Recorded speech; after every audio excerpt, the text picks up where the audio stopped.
साईं बाबा के भक्तों में हिंदू भी थे तो मुसलमान भी थे।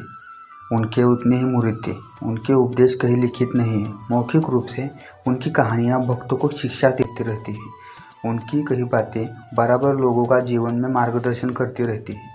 आइए जानते हैं उनकी 4 महत्वपूर्ण बातें जिन्हें कोई भी अपने जीवन में अपना ले तो न सिर्फ उसका बल्कि उससे जुड़े अन्य लोगों की भी किस्मत बदल जाएगी। साईं बाबा कभी किसी के दुश्मनी नहीं पालते थे। यहाँ तक कि शिरडी में जब उनका कुछ पंडितों ने विरोध किया तो उन्होंने उन्हें क्षमा कर दिया। कभी उसने विवाद नहीं मोल लिया।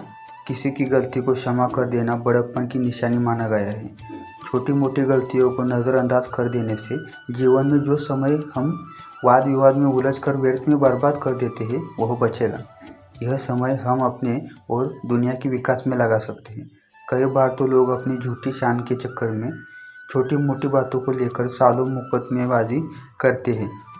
30-40 साल बाद जब फैसला आता है तो पछताते हैं कि अपने जीवन के मूल्यवान समय को हमने ऐसे ही गंवा दिया। इससे तो अच्छा था कि हमने शुरू में ही उन गलतियों को नज़रअंदाज कर दिया होता तो धन और समय की बचत होती।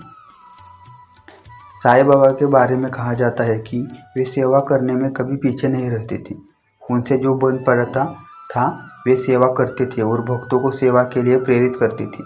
उस समय तमाम आपदाओं के वक्त साईं बाबा ने अपने भक्तों के साथ श्रमदान किया और लोगों की सेवा की। उनकी सेवा से ठीक हुए लोगों की बात कालांतर में भक्तों के बीच चमत्कार के रूप में प्रचलित हो गई। असल में वे सब उनकी सेवा का फल था। वे सदैव भक्तों को सेवा के लिए न सिर्फ उपदेश देते थे बल्कि सेवा करके उदाहरण भी देते थे।